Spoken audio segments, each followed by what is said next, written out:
I'm Danny Brown, and you're listening to Artifacts, a storytelling podcast about technology, internet culture, media, and the feelings we still attach to them.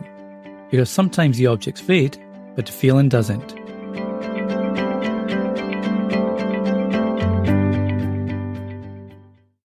Before we begin, a quick thank you and sincere apologies for no doubt saying this wrong since it's a username, to DJ 5th Gen Wasm Skiond for the recent Apple Podcast review of Artifacts. DJ wrote, "I really feel drawn to this idea of a slower, more intentional, more human life. Thank you for reminding me of the reason why I can't seem to throw out my mixtapes or burn CDs. I like the simplicity and thought in each of the episodes. Keep them coming." DJ, thank you so much for the kind words, and thanks for helping keep the archive alive with your review. Now, this week's artifact. There used to be a place on the internet that nobody else in the world could have made. It looked exactly the way you wanted it to. Maybe the background was black. Maybe it was bright green. Maybe there were animated flames at the bottom of the page. Maybe snow fell all year round. Or maybe music started playing the second someone arrived, whether they wanted it to or not. It was chaotic, sometimes impossible to read, occasionally an assault on good taste. But it was perfect, because it was yours. Not designed by a template, not arranged by an algorithm, not optimized for engagement. Just a little corner of the internet that reflected who you were. This was a time when the internet invited you to build something. Not a following, not a brand, just a homepage. GeoCities, Angelfire, Tripod, later MySpace, LiveJournal, even forum signatures. Every one of them began with the same quiet question. What do you want this to look like?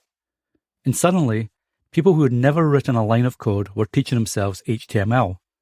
Not because somebody promised them a career, but because they wanted sparkly text, or scrolling marquees, or a visitor counter that proudly announced, "Your visitor number 143, which somehow felt like the whole world had shown up.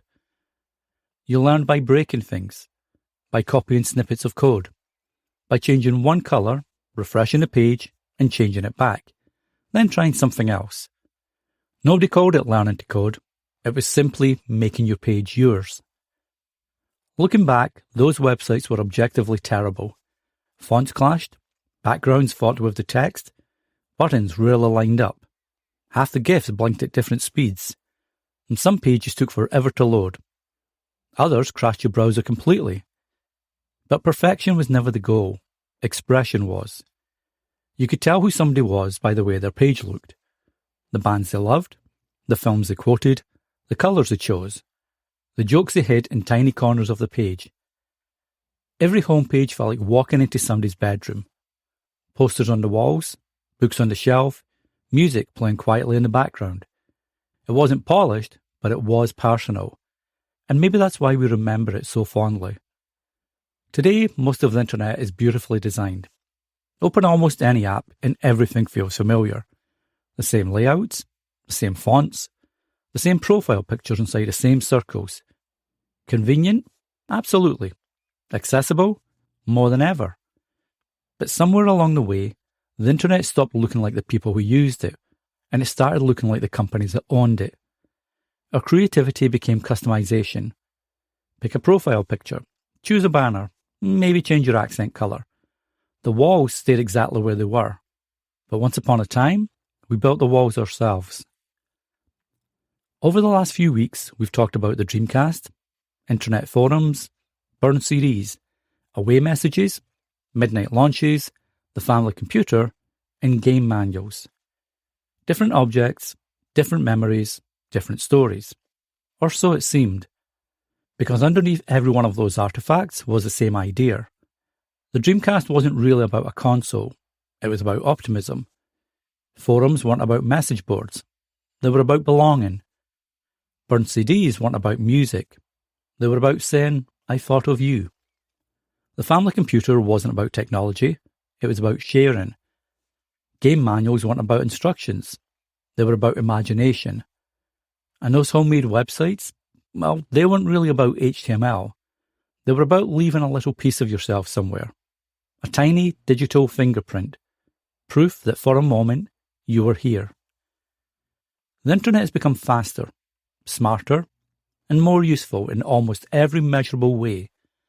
And yet, sometimes I miss when it was wonderfully unfinished, when curiosity mattered more than clicks, and when creativity mattered more than polish.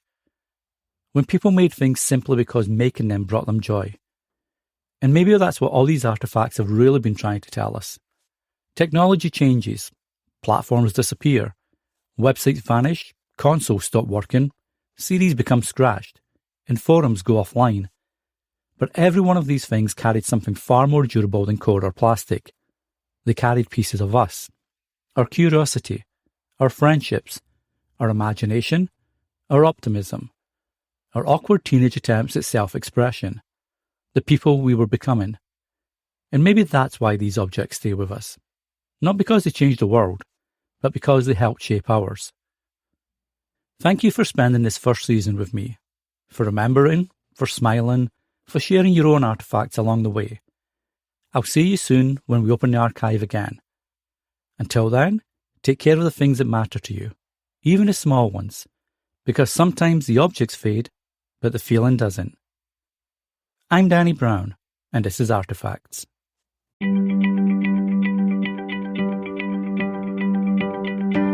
Thanks for spending some time with Artifacts. If this episode reminded you of a memory, a feeling, or a piece of the internet you thought had disappeared, you can find more episodes wherever you get your podcasts. And if you'd like to help preserve the archive, visit the website for ways to support the show. Until next time, take care of the things that matter to you, even the small ones.